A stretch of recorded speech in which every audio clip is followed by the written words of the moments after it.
નમસ્કાર બાળ દોસ્તો, વર્ચ્યુઅલ ક્લાસરૂમ મારી શાળા મારા ઘેર અંતર્ગત આપ સૌ ખૂબ જ સરસ રીતે ઓનલાઈન શિક્ષણ મેળવી રહ્યા છો. આપણે ધોરણ 7 સામાજિક વિજ્ઞાન પર્યાવરણના ઘટકો અને આંતર સંબંધો એકમ અંતર્ગત પર્યાવરણના ઘટકો વિશેની સમજ આપણે અગાઉના તાસમાં મેળવી હતી. આ તાસમાં આપણે એ પર્યાવરણના ઘટકોના ઉપયોગ પરથી પ્રદૂષણ અને પ્રદૂષણના પ્રકારો વિશેની જાણકારી આ એકમમાં આપણે જાણીએ. માનવ પ્રવૃત્તિઓ દ્વારા ઉપયોગ અને તેના કારણે ઉદ્ભવેલી સમસ્યાઓ અંગે આપણે ચર્ચા કરવી છે. પર્યાવરણના તમામ ઘટકોમાં માનવ એ કેન્દ્ર સ્થાને છે, કારણ કે માનવીની વિવિધ પ્રવૃત્તિઓ જ કુદરતી પર્યાવરણના ઘટકોને કારણે જીવસૃષ્ટિ પરસ્પર જોડાયેલ છે. એકવાર એક ક્લાસમાં એક શિક્ષકે પ્રશ્ન કર્યો કે વિશ્વ પર્યાવરણ દિવસ 5 જૂને ઉજવવામાં આવે છે. આ વખતે એ રવિવારે આવે છે, તો બાળ દોસ્તો આપણે એ વિશ્વ પર્યાવરણ દિવસને કેવી રીતે ઉજવી શકીએ? ત્યારે એક બાળકે સરસ મજાનો જવાબ આપ્યો કે સાહેબ, આપણે આ પર્યાવરણ દિવસને તો એક દિવસ નહીં 365 દિવસ ઉજવવો જોઈએ. તો સાહેબે બાળકને પૂછ્યું કે કેવી રીતે? તો કે બાળકે કહ્યું કે સાહેબ, આપણે નિયમિત પાણીની બચત કરીએ, એનો કરકસરપૂર્વક ઉપયોગ કરીએ, કચરો યોગ્ય કચરા પેટીમાં નાખીએ અને ત્યાંથી એનો યોગ્ય નિકાલ કરીએ. એ સિવાય પ્લાસ્ટિકનો શક્ય હોય ત્યાં સુધી ઓછો ઉપયોગ કરીએ, વૃક્ષોની માવજત અને ઉછેર કરીએ. આ રીતે આપણે નિયમિત 365 દિવસ આ દિવસને ઉજવી શકીએ છીએ. તો સાહેબે કહ્યું કે બાળ દોસ્તો, જો તમે આટલા જાગૃત બની જાઓ તો આપણે આવા પર્યાવરણ દિવસને ઉજવવાની જરૂર જ ન પડે. આપણું પર્યાવરણ એ જ આપણું જીવન. આપણે એવું વિચારીએ છીએ કે આપણે પૃથ્વીને બચાવવી જોઈએ.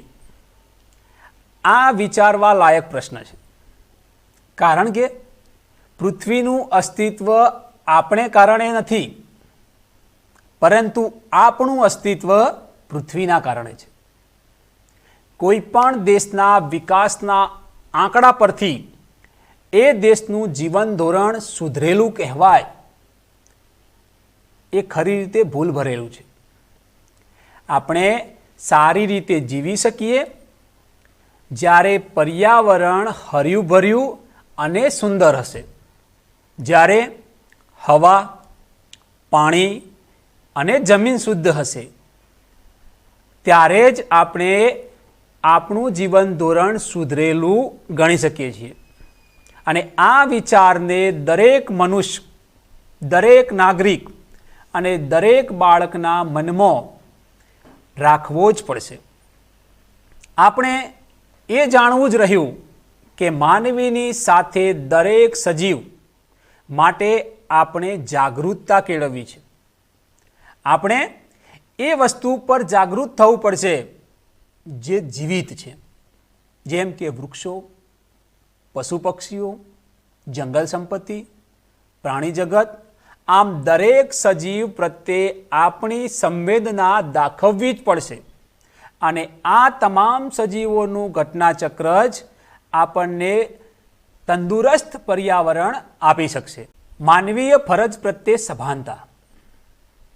આપણી આસપાસના વૃક્ષોની હવા એ સતત આપણી અંદર શ્વાસમાં આવે છે, અને એ જ શ્વાસમાંથી નીકળેલી હવા એ વૃક્ષો નિરંતર પોતાની અંદર લઈ રહ્યા છે. તો હવા એ જ જીવનનો આધાર છે, અને આ આદાન પ્રદાનની પ્રક્રિયા જ તંદુરસ્ત જીવનનો પાયો છે. બાળ દોસ્તો, આપણે ફક્ત 2 મિનિટ માટે શ્વાસ રોકી દઈએ તો આપણને એની કિંમત આપોઆપ સમજાઈ જાય. ખરી વાત ને? જેમ કે હાલના આ કોરોનાની વિકટ પરિસ્થિતિમાં ઓક્સિજનની ઉણપથી પડતી તકલીફો અને એ મેળવવા માટે લાખો રૂપિયાનો ખર્ચ ચૂકવતા માનવી જ્યારે વાતાવરણમાં ઓક્સિજન ઓછો થઈ જશે ત્યારે શું થશે એનું ચિંતન કરવું જ રહ્યું.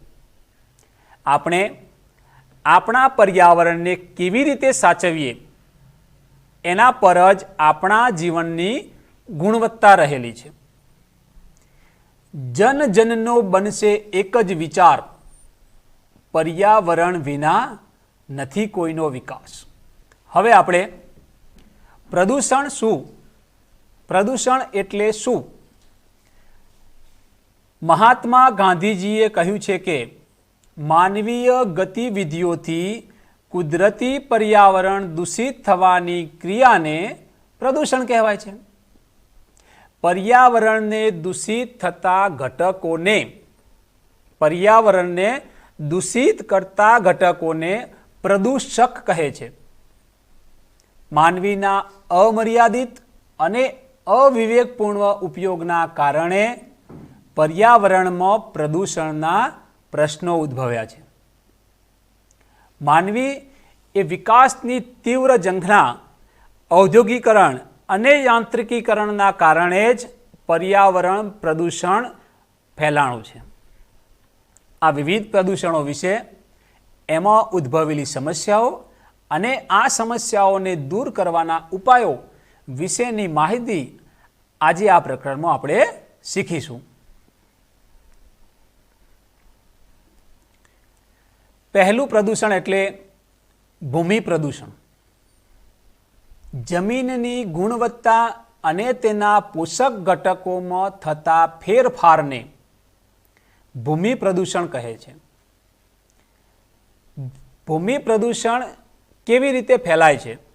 તો આપણે જાણીએ છીએ કે ઘર વપરાશનો ઘન કચરો જે ફળદ્રુપ અને ખેતીલાયક જમીન ઉપર ઉદ્યોગો સ્થાપવા, ઉદ્યોગો દ્વારા વપરાયેલું દૂષિત પાણી જમીન પર છોડી દેવું, પ્લાસ્ટિકનો વધુ પડતો ઉપયોગ, રાસાયણિક ખાતરો, જંતુનાશક દવાઓનો ખેતીમાં ખૂબ જ વધારે ઉપયોગ અને વિવિધ પ્રકારે થતી બાંધકામની પ્રવૃત્તિ, આ તમામ બાબતો એ જમીન પ્રદૂષણ માટેના જવાબદાર પરિબળો છે. પંજાબના હોશિયાર, ભાટિંદા અને રોહતક જિલ્લાઓમાં ગામડાઓમાં રાસાયણિક ખાતરના અતિશય વપરાશથી કૂવાઓના પાણી ભયજનક સપાટીએ જતા રહ્યા છે અને ખૂબ દુઃખભરી વાત છે. આ સાથે લોકો વિવિધ રોગોના ભોગ બન્યા રહે છે. કેન્સર, આંતરડાની બીમારી, પેશાબના રોગો ત્યાંના ગામડાઓમાં ખૂબ વધુ છે. એના પાછળનું કારણ ત્યાંનું જમીન પ્રદૂષણ છે. જમીનનો 50% હિસ્સો ખેતી માટે આપણે ઉપયોગ કરીએ છીએ. તો બાળ દોસ્તો, આ ખેતીમાં વપરાતા જંતુનાશક દવાઓ અને ખાતરો આપણી જમીનને સાવ ખોખલી બનાવી રહ્યા છે. એટલા જ માટે આપણે અત્યારે ફળો અને શાકભાજી ખાઈએ છીએ તો એનો કુદરતી સ્વાદ રહ્યો નથી.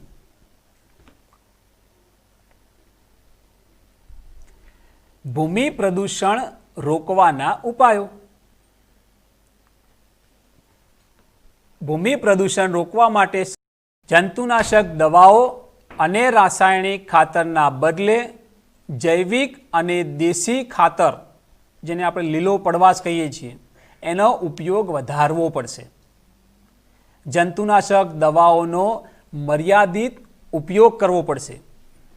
ઘન કચરાનું વર્ગીકરણ કરી તેનું પુનઃ ઉપયોગમાં લઈ શકાય. આ સિવાય પ્લાસ્ટિક, ઘન કચરાનું રિસાયકલિંગ કરી એને ફરીથી ઉપયોગમાં લેવું. ખેતીમાં ટપક સિંચાઈ પદ્ધતિ અને ફુવારા પદ્ધતિનો ઉપયોગ કરીએ તો આ રીતે આપણે જમીન પ્રદૂષણને દૂષિત થતાં ધીમે ધીમે રોકી શકીએ છીએ. બીજું પ્રદૂષણ છે જળ પ્રદૂષણ. જળ જ્યારે તેના નિર્ધારિત ઉપયોગ કરતા માટે અયોગ્ય બને અને એમાં બાહ્ય અશુદ્ધિઓ ભળે ત્યારે એ દૂષિત જળને જળ પ્રદૂષણ કહે છે. ગટરનું પાણી, ઉદ્યોગોમાંથી દૂષિત પાણી, ખનિજ તેલ, જલવાહક જહાજો દ્વારા મહાસાગરોમાં અને ખેતીમાં વપરાતા રાસાયણિક ખાતરો અને જંતુનાશક દવાઓ, આ તમામ બાબતો જળ પ્રદૂષણ માટે જવાબદાર છે. પાણી પ્રદૂષણ એ પ્રાકૃતિક અને માનવસર્જિત એમ બંને કારણે થાય છે. જૂન 2018માં ભારત સરકારના જ પ્રતિબંધિત આંકડા મુજબ દિલ્હી અને તેના 21 શહેરો 2021 સુધીમાં ભૂગર્ભ જળમાંથી બહાર નીકળી જશે. આપણે સમજી શકીએ છીએ કે હવેના આવનારા વર્ષોમાં પાણીની અતિ ગંભીર સમસ્યા ઉદ્ભવવાની છે. ભારતમાં દર વર્ષે લગભગ 1 લાખથી વધુ સજીવો આ પાણીની અછતના કારણે મૃત્યુ પામે છે. જળ પ્રદૂષણમાં એસિડ વર્ષા એ પણ એક જવાબદાર પરિબળ છે. સાથે સાથે વિકિપીડિયાના અહેવાલ મુજબ જળ પ્રદૂષણથી પ્રતિ વર્ષે 51,10,000 લોકો મૃત્યુ પામે છે. એટલે કે પ્રતિદિન 14,000 લોકો, અને ભારતમાં પ્રતિ મહિને 580 લોકો આ જળ પ્રદૂષણના કારણે કોઈના કોઈ બીમારીથી મૃત્યુ થાય છે.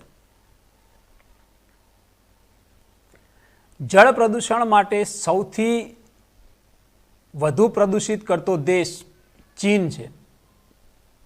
હવે આ જળ પ્રદૂષણને અટકાવવાના ઉપાયો સમજી લો કે ઘર વપરાશ અને ઉદ્યોગોથી પ્રદૂષિત પાણીને શુદ્ધિકરણની પ્રક્રિયા દ્વારા આપણે એનો યોગ્ય નિકાલ કરવો જોઈએ.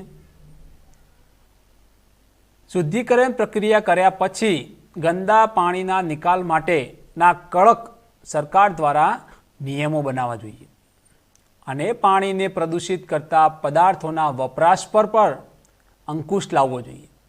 એટલે સરકાર દ્વારા નિયમિત આ બાબતે કાર્યવાહી થાય, કડક એનો અમલ થાય અને નાગરિકો પોતાની ફરજને યોગ્ય રીતે નિભાવે તો જળ પ્રદૂષણને ધીમે ધીમે ચોક્કસ આપણે એને રોકી શકીએ છીએ. હવે ત્રીજું પ્રદૂષણ એટલે હવા પ્રદૂષણ.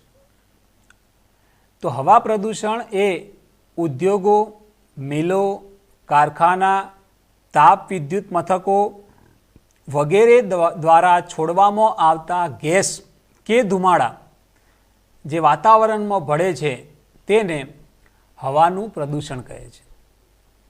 હવા પ્રદૂષણ માટે હવામાં ઉડતા રજકણો જેવા કે બળતણ તરીકે અથવા કારખાનાના ધુમાડા જે કાર્બન ડાયોક્સાઇડ યુક્ત રજકણો હોય છે, આ સિવાય પેટ્રોલ અને ડીઝલથી ચાલતા વાહનોના ધુમાડા જેમાં નાઇટ્રસ ઓક્સાઇડ, કાર્બન મોનોક્સાઇડ, બેન્ઝોપાયરીન અને કાર્બન ડાયોક્સાઇડ જેવા ઝેરી વાયુઓ આ હવાના પ્રદૂષકો કહેવાય છે.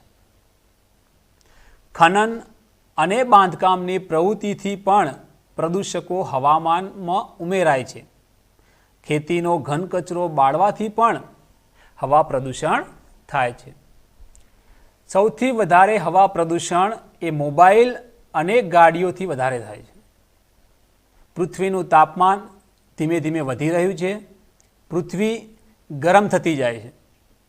વૃક્ષોનું પ્રમાણ દિવસે દિવસે ઘટતું જાય છે. આપણે જાણીએ છીએ બાળ દોસ્તો કે ભારતની અંદર 23% વૃક્ષો છે અને એ ગુજરાતમાં તો માત્ર 6% જ વૃક્ષોનું પ્રમાણ છે. એટલે ખૂબ જ નહિવત વૃક્ષોનું પ્રમાણ આપણા ગુજરાતમાં છે. વર્લ્ડ હેલ્થ ઓર્ગેનાઇઝેશન WHOના અહેવાલ મુજબ વાયુ પ્રદૂષણથી દર વર્ષે 70 લાખ લોકો મૃત્યુ પામે છે અને દર કલાકે 800 લોકો અને દર મિનિટે 13 લોકોનું મૃત્યુ આ વાયુ પ્રદૂષણના કારણે થાય છે. હવા પ્રદૂષણને આપણે કેવી રીતે અટકાવી શકીએ? તો એના યોગ્ય નિયમો ઘડાય, સરકાર દ્વારા કાયદા બનાવી એનો ચુસ્ત અમલ કરવામાં આવે, ધુમાડો અને ગેસ, ઝેરી ગેસ જે ફિલ્ટર થાય તેવા સાધનો વિકસાવવામાં આવે, કોલસો, પેટ્રોલ, ડીઝલ વગેરેનો જરૂર પૂરતો જ ઉપયોગ થાય, સૌર ઉર્જા, પવન ઉર્જા જેવી ઉર્જાઓ જે બિનપરંપરાગત સ્ત્રોત છે એનો વધુ વપરાશ થાય. એ સિવાય ગાડીઓની અંદર CNG, ઘર વપરાશમાં PNG વગેરે ગેસનો પણ વધુ પ્રમાણમાં લોકો ઉપયોગ કરે. વાહનો દ્વારા જે નીકળતા ધુમાડા જેને PUC પોલ્યુશન અંડર કંટ્રોલ દ્વારા કાયદા બનાવી અને એને પણ આપણે વાયુ પ્રદૂષણ થતાં ધીમે ધીમે રોકી શકીએ છીએ. તો બાળ દોસ્તો, વાયુ પ્રદૂષણ એ આપણા સૌના માટે ખૂબ જ જોખમી છે. આપણે જાણીએ છીએ કે જીવનમાં જેને આપણે પ્રાણવાયુ કહીએ છીએ, એ પ્રાણવાયુ એટલે કે ઓક્સિજન જો આપણા શરીરમાંથી ફક્ત ને ફક્ત 2 થી 3 મિનિટ જો આપણે નીકળી જાય ઓક્સિજન, તો આપણે જાણીએ છીએ કે આપણી શું દશા થાય. તો આ દુનિયામાંથી જ્યારે ઓક્સિજનનું પ્રમાણ ધીમે ધીમે ઘટતું જશે ત્યારે પૃથ્વી પર એની પરિસ્થિતિ શું હશે? સજીવ સૃષ્ટિના નાશ માટેનું એકમાત્ર કારણ આ ઓક્સિજન હશે. ચોથું પ્રદૂષણ એટલે ધ્વનિ પ્રદૂષણ.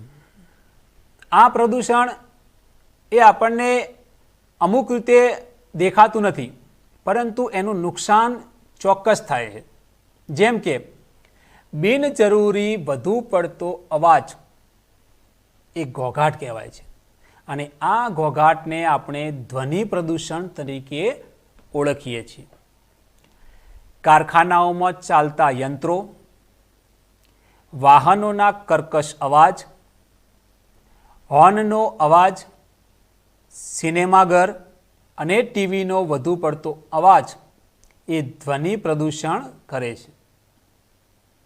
જેટ વિમાન અને યુદ્ધ વિમાનોના કર્કશ અને ગર્જના અવાજ, વિવિધ પ્રકારના સાઉન્ડ સિસ્ટમો, મોટી જાહેરાતોમાં વાગતા લાઉડ સ્પીકરો એ ધ્વનિ પ્રદૂષણ કરે છે. ધ્વનિ પ્રદૂષણથી નુકસાનમાં જોઈએ આપણે તો માણસોમાં માનસિક સ્વચ્છ પર વિપરીત અસર થાય છે. સ્વભાવમાં ચીડિયાપણું આવે છે. આપણી કાર્ય કરવાની ક્ષમતા ધીમે ધીમે ઘટે છે. વધુ પડતા ઘોંઘાટથી ઘણા કીટકો અને જીવાણુઓ જે આપણા માટે ઉપયોગી છે એનો નાશ પણ થાય છે. એટલે કે એક સામાન્ય ધ્વનિ પ્રદૂષણથી પણ માણસોના સ્વાસ્થ્ય પર ખૂબ જ મોટી અસર થાય છે. આ ધ્વનિ પ્રદૂષણને આપણે કેવી રીતે અટકાવી શકીએ? તો વાહનો અને ગાડીઓ, વિમાન, રેલગાડી, વિવિધ સાઉન્ડ સિસ્ટમ જેમાં ધ્વનિ શોષક યંત્રોનો ઉપયોગ થાય અને એના જ કારણે ધ્વનિ પ્રદૂષણ ધીમે ધીમે ઓછું થાય. 1950માં ભારતમાં વાહનોની સંખ્યા 30 લાખ હતી, જે વર્ષ 2011માં 22 કરોડ સુધી પહોંચી છે. માત્ર 60 વર્ષના ગાળામાં 7 ગણા વાહનોનો વધારો થયો છે. અને WHOના રિપોર્ટ મુજબ 30 થી રિપોર્ટ મુજબ 35 થી 45 ડેસિબલ અવાજ એ સામાન્ય અવાજ કહેવાય છે. હવે જ્યારે વિમાન ઉડે છે ત્યારે 120 થી 140 ડેસિબલ અવાજ આવે છે. રેલગાડી દોડે છે ત્યારે 110 ડેસિબલ અવાજ આવે છે અને બસ દોડે છે ત્યારે 85 થી 90 ડેસિબલ અવાજ આવે છે. ઘરમાં રહેલી ઘરઘંટી અને વોશિંગ મશીન એ પણ અવાજ પ્રદૂષણ માટે જવાબદાર પરિબળ છે. એના કારણે જ આપણા સૌના સ્વભાવ, આપણી કામ કરવાની ક્ષમતામાં ઘટાડો થાય છે. ધ્વનિ પ્રદૂષણ અટકાવવાના ઉપાયો તો સિનેમાઘર, જાહેર સભાગૃહોમાં ધ્વનિ શોષક યંત્રો અને પડદા લગાવવા જોઈએ. સામાજિક પ્રસંગો, ઉત્સવો, ઉદ્ઘાટન પ્રસંગોમાં બિનજરૂરી ઘોંઘાટને ટાળવો જોઈએ. ઉદ્યોગો અને વિમાન મથકોની આસપાસ ખૂબ જ વધુ માત્રામાં વૃક્ષોનું વાવેતર કરવું જોઈએ. શાળા, હોસ્પિટલ જેવા સ્થળોએ નો હોર્ન, સાયલન્સ ઝોન જેનો કડક અમલ કરાવવો જોઈએ. રેડિયો, ટેલિવિઝન, મોબાઈલ ફોન વગેરેનો અવાજ ધીમો રાખવાની આપણે ટેવ પાડવી જોઈએ. યંત્રો અને વાહનોને સમયાંતરે સર્વિસ કરાવવા જોઈએ. પર્યાવરણને જાળવવા માટે, પર્યાવરણને પ્રદૂષણથી બચાવવા માટે માનવ જ્યારે પોતે જ મક્કમ બનીને સંકલ્પ કરશે ત્યારે જ એ આખરી ઉપાય છે. એટલે હવે બાળ દોસ્તો, આ પર્યાવરણને તંદુરસ્ત રાખવું હશે તો આપણે સૌએ જાગૃત થઈ નાની નાની બાબતોને આપણા જીવનમાં કાળજીપૂર્વક સમજવી પડશે. બાળ દોસ્તો, આપણે પર્યાવરણના જે ઉપયોગથી પ્રદૂષણ અને તેના પ્રકારો વિશેની સમજ મેળવી, આજે એક નાનકડી પ્રવૃત્તિ તમારે સૌએ કરવાની છે. આ 4 પ્રદૂષણ પૈકી એક પ્રદૂષણનું ચિત્ર દોરી અને તમારે તમારા ગુરુજીને વોટ્સઅપ કે બીજા સંદેશા માધ્યમ દ્વારા ગુરુજી સુધી પહોંચાડવાનું છે.